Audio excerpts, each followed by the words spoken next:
On ouvre le volet santé avec le mois d'octobre, en grande partie consacré au Gabon à la lutte contre le cancer. La Fondation Sylvia Bongo Ondimba, vous le savez, en fait une de ses priorités. La construction d'une maison de vie à Ngondje vient en soutien aux malades du cancer économiquement faible.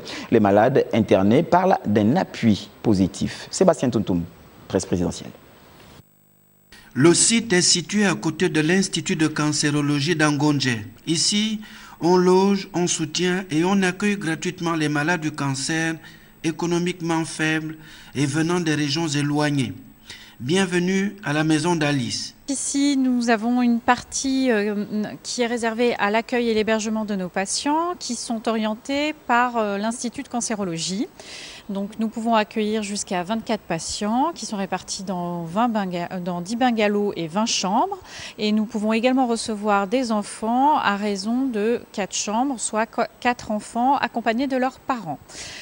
Nous avons également une partie qui permet d'accompagner le malade tout au long de son traitement avec une spécialité qui s'appelle les soins de support et qui répond aux besoins parallèles du patient en plus de son traitement thérapeutique qui, lui, est prodigué au niveau de l'Institut de cancérologie. Donc il s'agit d'avoir une complémentarité dans les soins et du projet de soins du patient.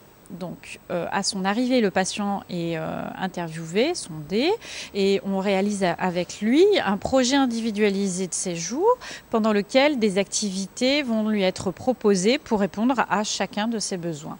C'est une maison de vie, véritable pont entre l'Institut de cancérologie et le domicile des patients. En construisant cette structure, la Fondation Sylvia Bongo Ondimba lutte contre le rejet des malades, contre la solitude, l'abandon ou au renoncement face à la maladie.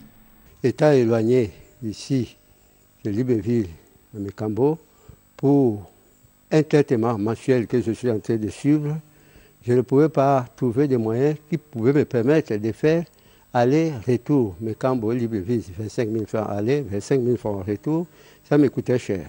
Et ensuite, il fallait chercher une chambre à louer avec ma femme et la nutrition également, ça me coûtait vachement cher. Lorsque je suis arrivé ici, vraiment je croyais que j'étais serré dépaysé. Plutôt, vraiment, c'est un domaine bien.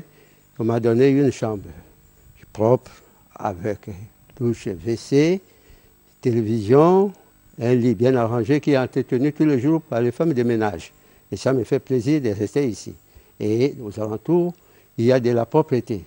Il y a des gens qui sont là pour nettoyer tous les jours la concession.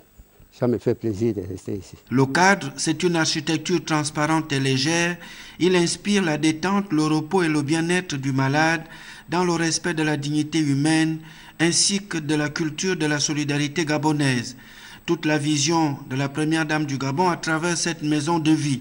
Plus question pour elle qu'un citoyen soit exclu de la société.